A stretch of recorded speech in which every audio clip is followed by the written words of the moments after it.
Beautiful. Welcome, ladies and gentlemen, to another Port Jackson Securities webinar. I'd like to thank Andrew Grove for joining us today from Chester Resources as we dive into a bit of gold discovery in Senegal. Looking very forward to the presentation that we have. As always, people, we'll save questions from the live audience at the end. So if you have questions in between, please go down to the tab on the right and send in your questions. We'll get through to answering those. We've got a few people in here today, so if you don't get through to all of them, I'm sorry, but we'll try and do our best. But Andrew, thank you for joining us today. Thank you, and welcome everybody to the presentation on Chester. We'll go through a presentation and we'll open up to questions there afterwards. So Chester's an Australian listed gold explorer developer focused in Senegal in West Africa. As our disclaimer is read. So we've got a number of projects in Senegal, our main project being the Diamba Sud project in eastern Senegal, near the Mali border and in the neighbourhood of some very world-class ore bodies being Lulu, Gonkoro and Fekola, which lie just across the border in Mali. We're well funded with $8 million in cash at the end of the last quarter. And we've been focusing the exploration of Diamba Sud and have just recently completed about 30,000 metres of drilling over the two discovery areas, Area A and Area D. Those drill results are coming in as we speak, and we'll use those to deliver a maiden resource estimate Q4 this year, which we hope that will demonstrate the strong value of the company and the asset that we've identified here in Diamba Sud. We quickly go through the company. Myself, Managing Director, CEO, I've got a geological background and spent 14 years at Macquarie Bank and been in and out of Africa in various roles over my experience. We're ably led in country by our exploration manager, Gareth O'Donovan, and our Director of Business Development, Boubacar Tierra. Gareth essentially lives in Senegal with his wife, and he actually worked there in the early 90s with Anglo American, and Boubacar was involved in the sort of licensing and development of the Mako Gold project for Toro Gold, which now resides within Resolute Mining. And the board is led by Mark Connolly, our chairman. You know, he's very well known in the Australian mining sector. He's had a lot of West African experience, overseeing the development of a couple of gold mines and the commercialisation of a couple of assets, the main one being the sale of Fekola to B2 Gold. Quickly on corporate structure, big run up in mid-2020 when the company identified really high grade near surface oxide mineralisation Area D, and that had a very strong shareholder response, and then we've been doing a lot of work to expand and define that mineralisation. Market cap's about $60 million today. Major shareholders being GP Securities and 1832, which has just fallen below 5%, but are still a strong holder. Senegal, why Senegal? We think Senegal is one of the better West African jurisdictions. It's the most long-running, stable economy. It's got pretty good growth. They understand mining. The president was a geologist, mining engineer. There's been a number of gold mines being developed in the current country recently, a couple of which I was involved with when I was in the banking sector, both of which were funded by external debt, all of which was repaid. Both of them being traded on the market and without any government interference. They're supportive, as I said, and there's also a lot of oil and gas development going on, predominantly with Woodside spending $4.5 billion on their offshore oil development. We zoom back in and have a look at what we've got. We've got over 1,000 square kilometres of tenements and tenement applications. You know, outside of Diamba Sud, they're more grassroots exploration, and we'll be doing some work on those this year, and we expect some of the applications to be granted, but all the focus of the company to date has really largely been on Diamba Sud and around the two high-grade discoveries that we've found. And we like this area. It's getting a lot of attention from external other explorers. It's on a 60 to 70 kilometre strip of Senegal-Mali shear zone rocks. Just, you know, as I said before, neighbouring really world-class ore bodies. and it's been actively explored by Barrick and IAMGOLD around us. So we think there's a lot more discoveries in this region and on our tenement, and we'll get a lot of focus going forward. If we zoom in and have a look at Diamba Sud, the coloured image is our gold auger geochemical anomalism. We acquired the project in 2017, undertook a tenement-wide auger sampling program, which identified very extensive and high-grade auger geochemical anomalies. Outside of that coloured image, the red blobs are Barrick's publicly released gold auger geochemical anomalism and a couple of their prospects. So it's part of a bigger, broad anomalous system, which is pretty interesting, and there's some very strong structural elements to controlling this mineralisation, mainly being the Northern Arc structure, which is mineralised over 15 kilometres. And you can see the proximity of the project to Mali, which is defined by the border and the Gonkoto down in the bottom right-hand corner of the tenement. So, you know, drilling's been focused on our highest grade anomalies, the Area A and Area D, over which we found mineralisation. Area D is typified by a high-grade near-surface oxide mineralisation, and Area A is more fresh rock mineralisation. We'll have a look at that in a second. We've undertaken a bit of metallurgy over both of those prospects, and bottle roll results are averaging 96% recovery, you know, fast, rapid leach kinetics, no evidence of deleterious elements, so we don't think there'll be any issues with processing this ore when we get to that point.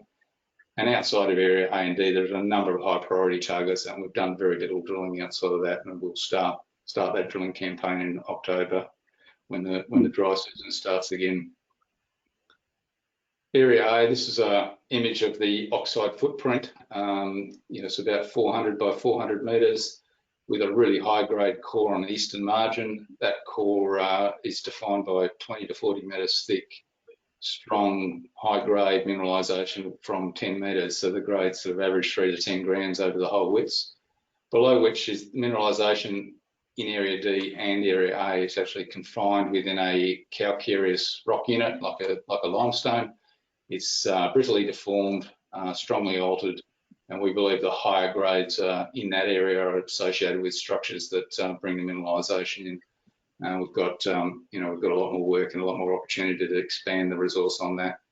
But we'll have a look at the section in Area A just to highlight the strength of the mineralisation in that oxide, which is up in here. You know, very strong, very high grade, will lead itself to very strong economics and early cash flow from any future operations, which we think we can define here, and below which the mineralisations within the fresh rock. If I go on to just section in the Area A, you can see when we interpret structures intersecting these calcareous rock units, you can get very strong grade and thicknesses. You know, the alteration in the host rock and the structural setting is very similar to that we're seeing in Gonkoto, and that's like a world-class, fairly significant ore body. Area A looks very much like what Barrick's identified over the boundary at their KB West prospect. They're getting sort of 50 odd metre intercepts at 2 grams per tonne, and they've probably defined some reasonable mineralisation there, not that they've published anything. But we do have a good cooperation with the Barrick team on site, and we're sharing technical information and logistics to sort of work out what's happening in the area. But there's a potential to follow these high grade structures. There's a potential to really extend mineralisation. But what we'll do is we'll receive the final data. We're going to do our resource estimate for Q4. We'll start doing some structural studies and more technical geology, and then we'll come back in and drill again here to expand and really expand the resource base here. And if we briefly look at, this is an image of the project area. This is our camp we're building, or nearly constructed. Area D, Area A, they're very close to each other. 7 k's away is the border, which is defined by the Falimi River, which is a water source. Barrick's Gonkoto mine's just over the boundary. We're within 5 kilometres of the major thoroughfare between Mali and Senegal.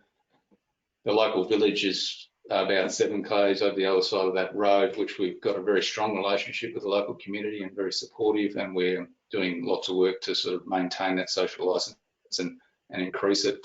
But as you can see at the site, there's no people living on it. There's very little land use. There's no artisanal. So we're very lucky in that respect. To impediments to development are very few on this prospect. We'll also start our environmental baseline work on the project in the forthcoming dry season in mid-October, just so we're ready to, when we get to the point that we define a project, that we're ready to go and get application licenses and mining licenses and things. Outside of area A and D, we've identified 10 high priority geochem targets that we'll be doing some work on this season and starting in October. We've done little black dots, if you can see on an image, define our RC drilling outside of area A and D, and they're very few and far between, but we've got some. There's all grade mineralisation scattered throughout the project area. One of the ones examples is area H, which is 1.2 kilometres southwest of area D. We did one single line traverse across a geochem anomaly and defined a mineralised structure that's 10 to 20 metres wide, vertical, grading 2 grams per tonne. There's a lot of walk-up targets to add resources outside the main resource area. And I've put on the map highlighted a couple of the intercepts that Barrick are getting in some of their prospects and their drilling. They're very encouraged by those results, and their Barracks are doing the big holes and drilling furiously away. So look, they think the area's got the potential to host a significant mineralisation. Our view is that it does. Even if it doesn't, I think we're close to defining a standalone operation at this prospect, which we'll do the work to prove. And if we get to that point and Barrick don't want us to do that, then obviously the Barrick's got the capacity to stop us doing that. But if we do, then we'll have a mill in the area, and if Barrick don't find Barrick scale projects, then there is a lot of identified mineralisation that could be potential mill feed in the future. Just broadly stepping out again, you can see this is the 60-70 kilometre strip of Senegal-Mali shear zone rocks in Senegal. Over the other side of the border, the deposits I've mentioned previously, and really the whole area is controlled by us, Barrick and IAMGOLD. IAMGOLD have got their Boto Gold project 50 kilometres to the south. They received their mining licence December last year. Gives them a couple of years to develop it. They're doing an access road and village relocation. But overall, IAMGOLD have got some financial constraints because they're building a $1.2 billion project in Canada at the moment. So they probably don't have the financial capacity to build both at the same time. But broadly, that there may be a larger consolidation potentially on this project area.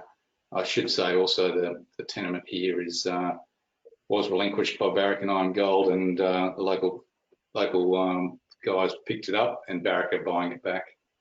So I've been told. So look, they've got a very strong interest in the area, and look, it's highly prospective, underexplored. Some of the best geology in West Africa. So we're pretty happy to be part of that, and we're making sure that we'll be an integral part of any development scenario that goes along at this part of the world. So in summary, we've identified 2 high-grade bits of mineralisation at Area A and Area D. We drilled those. We should get a resource out in Q4. We'll start drilling on the other prospects of Diamba Sud to show growth in the resources outside of those 2 main areas. We'll come back into those 2 main areas after we've done some geology and some science to demonstrate the resource potential and expand those resources. We'll probably look at what the economics look like on the resource once we receive those, and we're getting ourselves in a position to develop a potential standalone project on this asset. And we believe we could probably frame up a $1 million tonne per annum project for 6 to 7 years over the short term. And that would be enough for Chesser to make a decision for development, and it's the right scale for a company our size, and funding should be pretty easy with the yearly cash flow from those high-grade areas near surface at Area D. And and the whole area is getting a lot of attention, and Senegal's a great place to do exploration in, and it's a good country. So you're beautiful. that was a quick Beautiful. summary. Thank you. No, it's good. It's good. Well, thanks for that presentation. I understand that you also had a bit of a summit you were at the other day, the Precious Metals Summit. How was that, waking up in the morning for yourself? It was a good summit. We had 3 full days of very good meetings with shareholders and other mining companies, but it was a brutal schedule. It started at 10 p.m. and finished at 6 or 7 in the morning.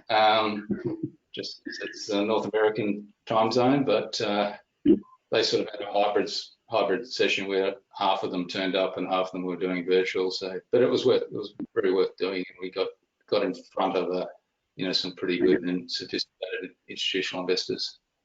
Beautiful. I did have a few clients myself turn up then, so it was very well, and you presented very well then too as well. So there's some queries that they do have sometimes is when they're asking is about geopolitical concerns with mining in Senegal.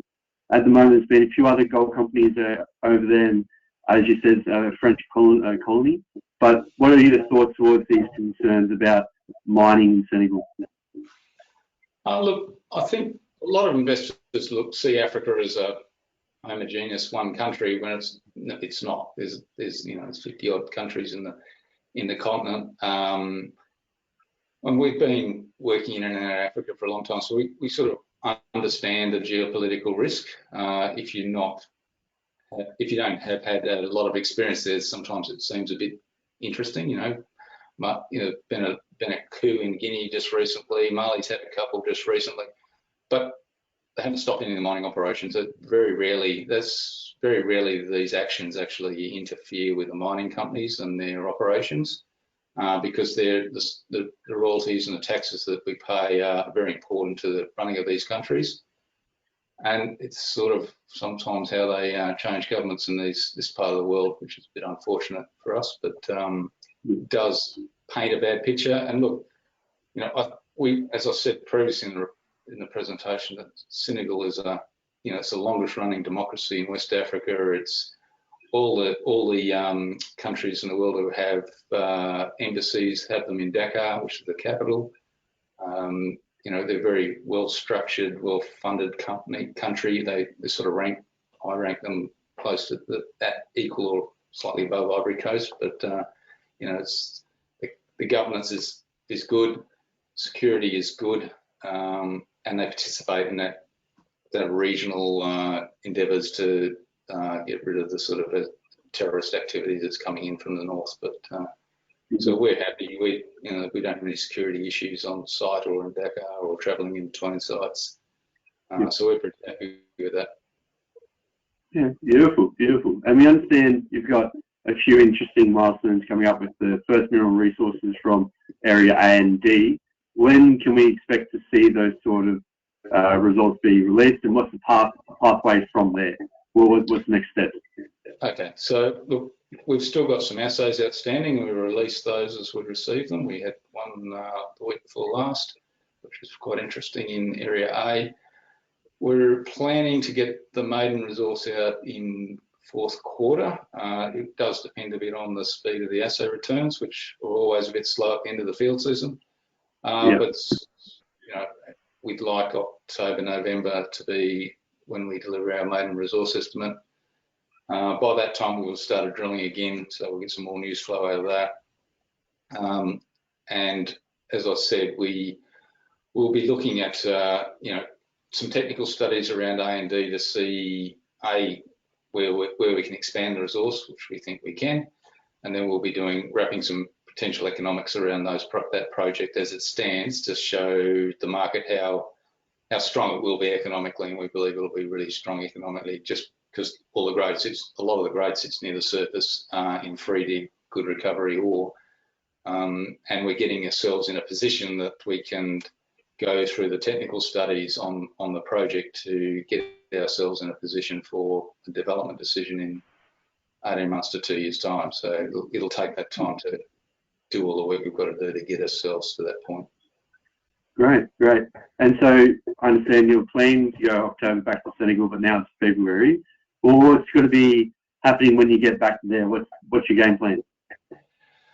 Look, I'd like to go there a lot more frequently, but travel restrictions getting home, particularly in West Australia, where they only allow 250 people a week from international, makes it a little bit more difficult. But we have got a good team in country, and it's ably led by Gareth and Boubacar.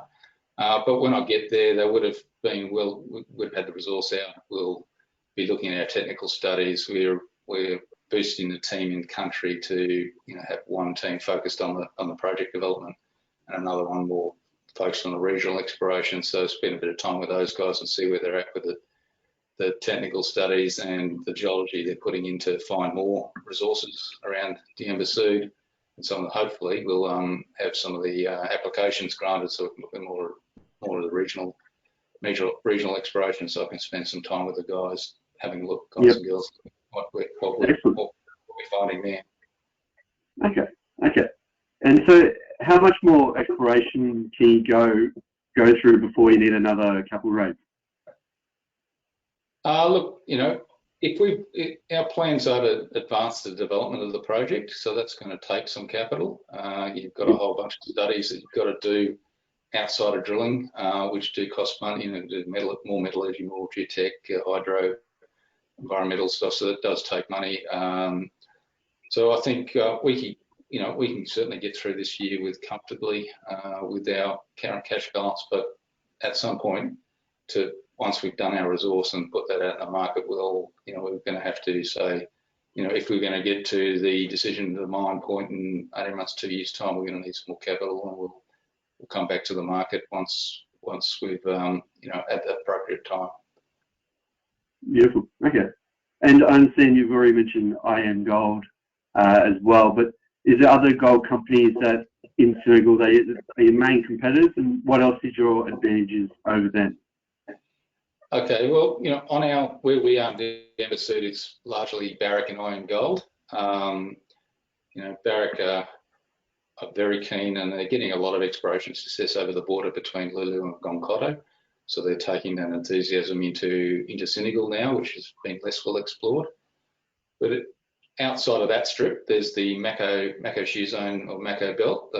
That's got Resolute and Endeavour Mining on it now, and a number of other explorers, Thor and Basari and a few others that, for areas in that part of the world, that's our competitors. But, we've got a fairly big land package under application, so we're hoping to have that granted soon. So it gives us enough runway to do exploration and develop up new prospects and projects to work on, as well as advancing Diamba Sud.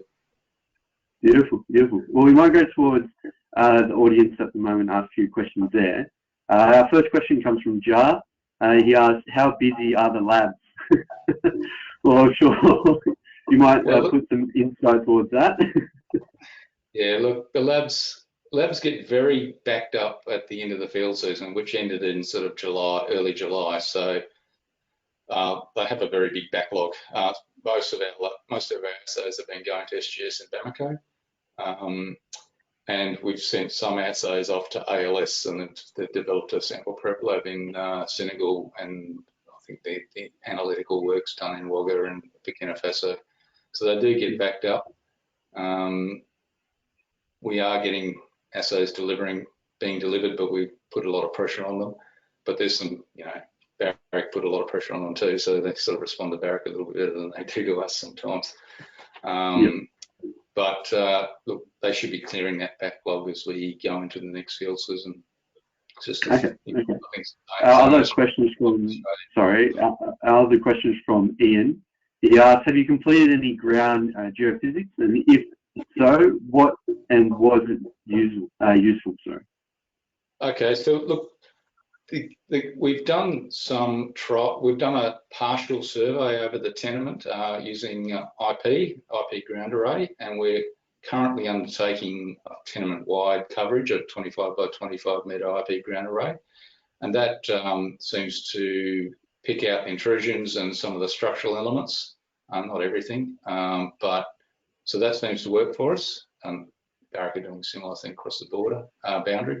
We're probably going to trial some ground mag as well. And as part of the sort of building up the scientific database, where once that's completed, we're going to do a whole geophysical review, using open available data outside, which is more broad space, but and looking at our IP and then seeing, what else might work in this region to help us identify the particularly the structural elements of the area. Yeah.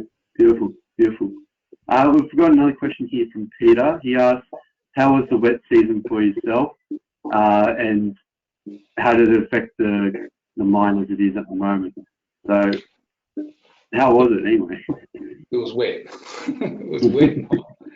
It gets very wet and hot out there. So, you saw in that image, we've mostly completed building a camp on site. The wet season hit proper about mid-early July, so field activity sort of completed there. You can't move rigs around and things like that. We had a small contingent on the camp for, looking after the camp and looking at securing the area so the artisanal miners don't establish themselves here.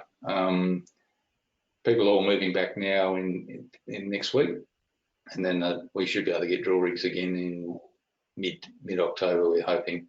So we had some early, but that didn't affect the operations. But by early mid-July, we were sort of rained out. Okay.